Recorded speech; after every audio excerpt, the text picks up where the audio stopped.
saksi ka sa mga nangyari mula nang umalis sila Juana. Kung ikaw yung nasa kalagayan ko, ano ang gagawin mo? Right after na umalis si Juana na sinama si Wesley. Tingin mo ba, tingin mo ba ay dapat ko pa silang tulungan o ano ang dapat kong gawin? Ang sabi kasi ng lahat ay putulin ko na, ang sabi ng lahat kasi putulin ko na raw yung communication dito at mamuhay sila na bahala na sila dahil lahat ng bagay na binigyan natin ay nasayang. Ikaw, ano masasabi mo? Magandang araw mga kahampas. At Janet, ikaw na mag-intro, bahala ka na, game. Pag ako nahampas na to. At Janet, simulan mo na. Magandang araw po mga kahampas. Ay, anong hampas? Okay na. Kahampas. Ngayong araw po, hindi kasi si Kuya Benjo na nagdadrive ngayong araw. So kailangan na interview natin Janet. So Ate Janet, bahala ka na kausapin si Kuya Benjo kung ano gusto mong sabihin, ha? Para daw hindi po antokin ang aming driver. Kailangan yung natural na vlog lang, Ate Janet. Yung natural lang. Okay, 1, 2, 3, go! Tikit siya na sila. Okay na po. Sabi mo, kayo maingay. Sabi mo, kayo maingay. Ay, sorry po. Huwag pong maingay. Sabi mo, kayo maingay. Babel Jo, baka inaanto ka na dyan. Oo, ano pa Basta ang buhay-buhay. Buhay pa rin. Buhay-buhay pa rin. Nabalitaan ko. Dapat ganun Ate Janet agad. Nabalitaan ko lagi ka raw tulog.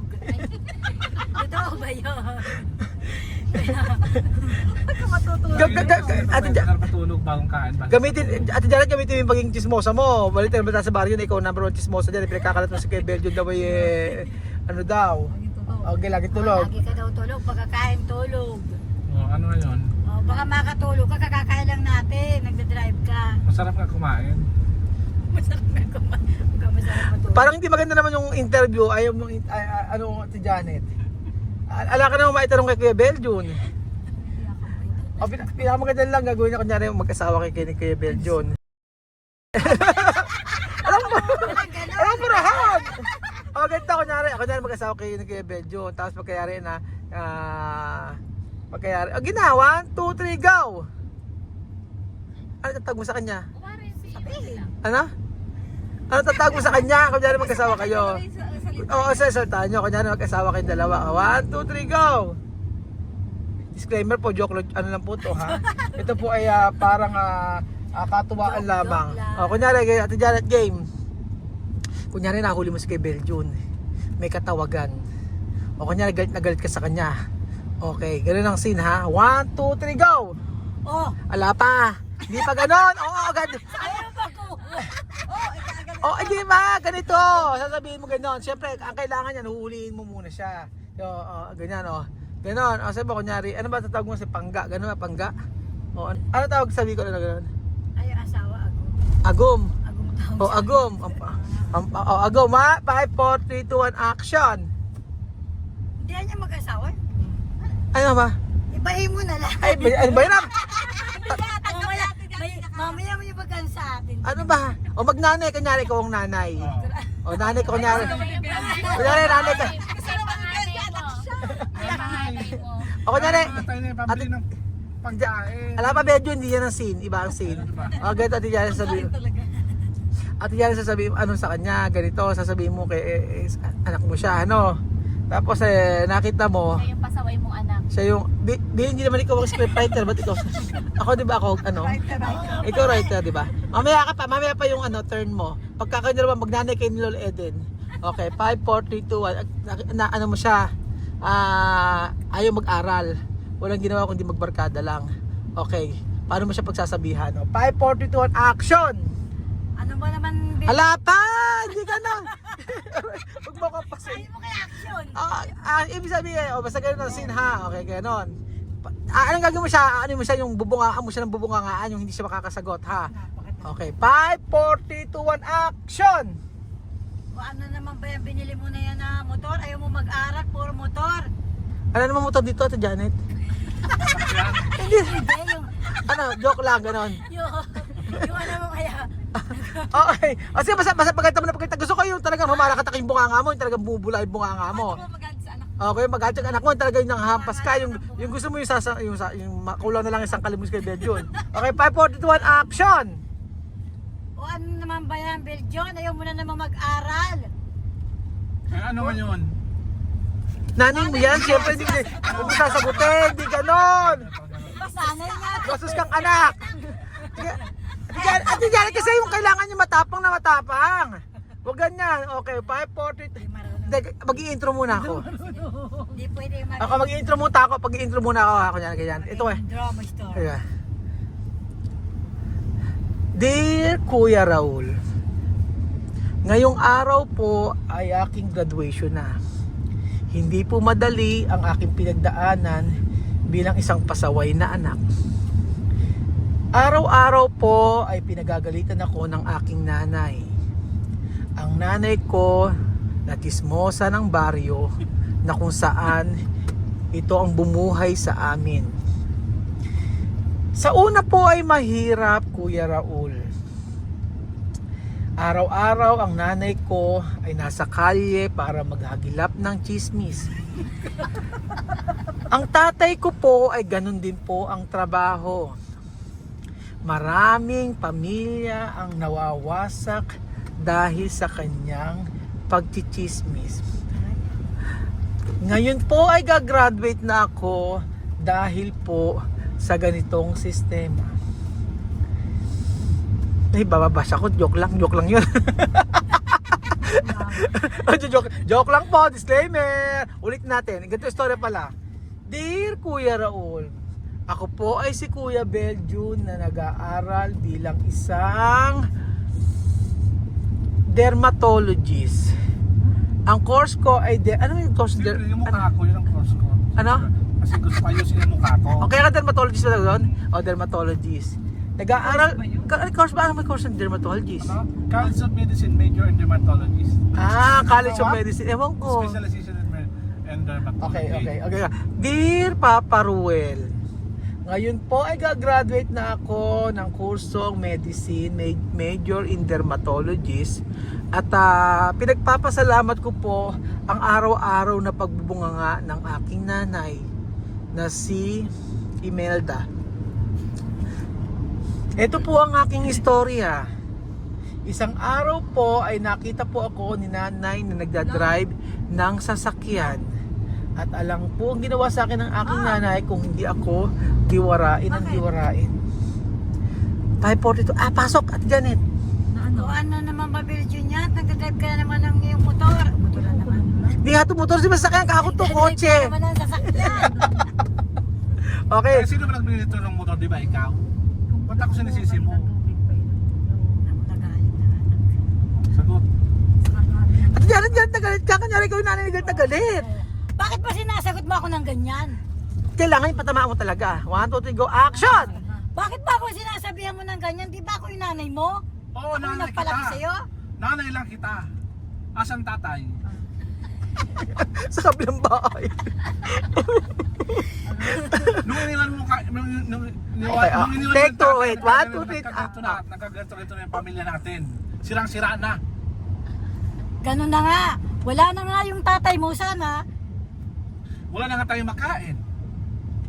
Gusto yung bintayan natin tong motor na to para may pagkain tayo. O sige. Kagaling kausap. Galit ka nga ate, Janet. Ipakita mo yung galit ka talaga. O, 5, 4, 2, action. Nasaan na ba tayo? Okay na, sisihin mo na sisihin.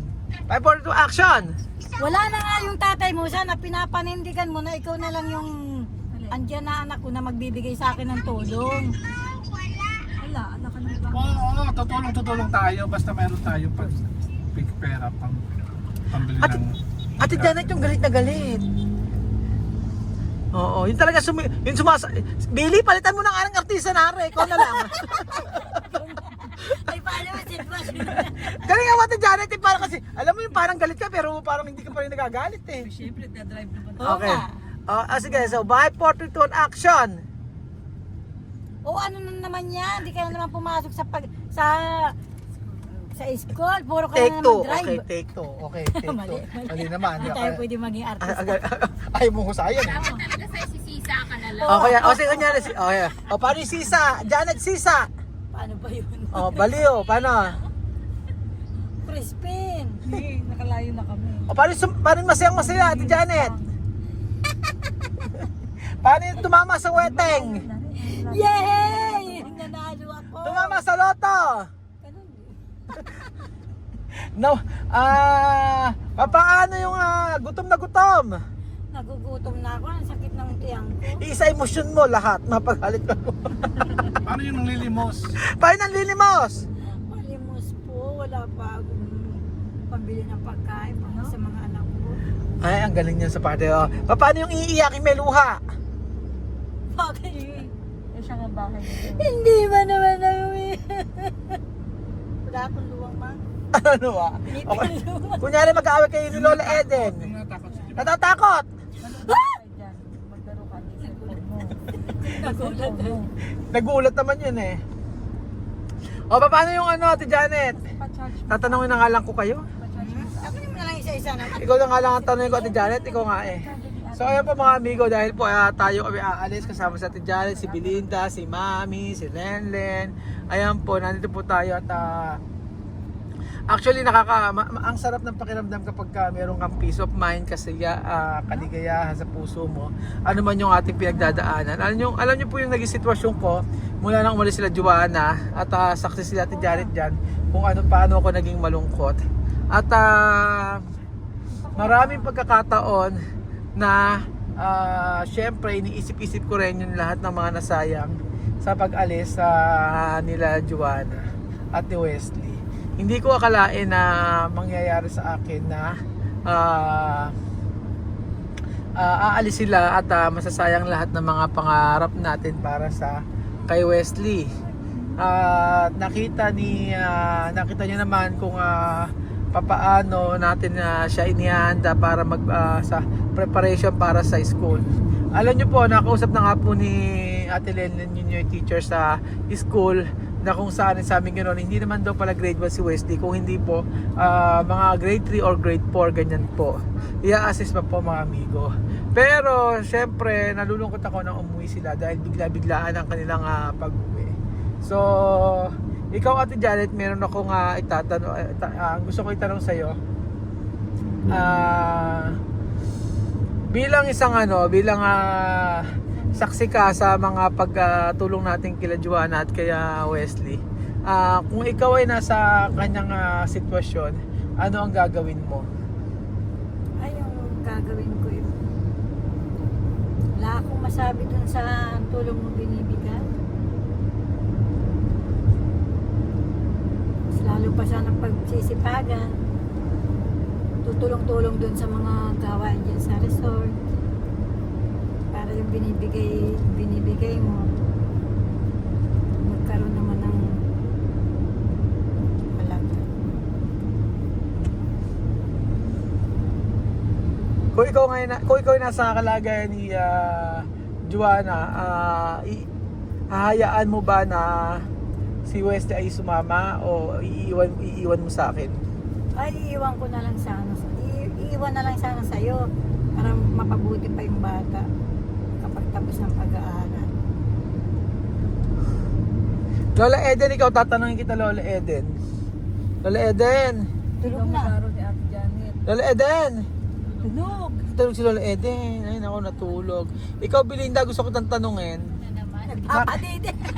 Nagpapadede naman pala. Sari-sari kayo. Sari-sari, may nagpapadede. Si Lola Eden natutulog. Si Kuya Benjo nagsasalita. Ikaw lang, Kuya Benjo, tatanungin ko. Saksi ka sa mga nangyari mula nang umalis sila Joanna. Kung ikaw yung nasa kalagayan ko, ano ang gagawin mo? Right after na umalis si Joanna na sinama si Wesley. Tingin mo ba, tingin mo ba ay dapat ko pa silang tulungan o ano ang dapat kong gawin?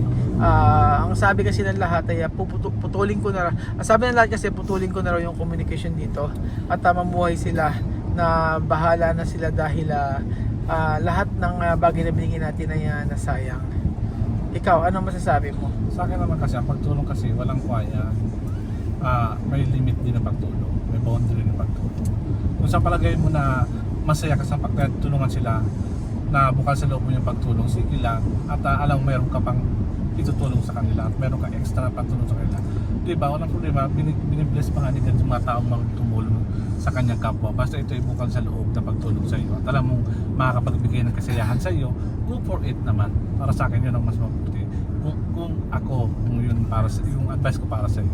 Pero kung sa palagay mo nahihirapan ka na kulang ka ng yung sa budget lang sa pagtulong, so sige, prioritize mo muna yung mga kailangan unahin mo sa pagtulong. Yung sarili muna, yung pamilya muna, yung pag-aaral ng mga anak mo, yung isipin mo muna yung pamilya mo bago sa iba, diba? Kung alam mo kukulayan kayo ng budget sa pagtulong. Yun ang importante. So ayan po mga amigo, narinig nyo po sila kanilang opinion about po sa pagtulong natin, kasi syempre marami tayong nababasa at sa totoo lang hindi ako talaga nagla-live at mas maigi po yan kasi po syempre ito na naman yung scene o sitwasyon na naulit na naman, medyo mabigat para sa akin, kaya lang syempre ang tinitingnan ko dito is yung buhay na nawala na si Ilan. So tingin ko dito ay yun yung isang malaking factor kumbaga kaya umuwi din si Joanna at syempre meron pa siyang anak doon na gustong alagaan. Pagkakamali lang talaga niya ay sinama niya si Wesley na kung saan hindi niya inisip lahat ng mga gastos natin at para saan pa kung bakit pumunta sila dito at uuwi din naman. Kaya yun na lang ang nagiging dahilan ko kung bakit ako sila tinutulungan. Dahil kahit pa paano ay may magawa pa rin ako tulong para sa kanila. So ayan po mga amigo, narinig niyo po ang kanilang mga saloobin tungkol po sa may pag-uwi nila Joanna. So salamat po mga amigo at God bless po.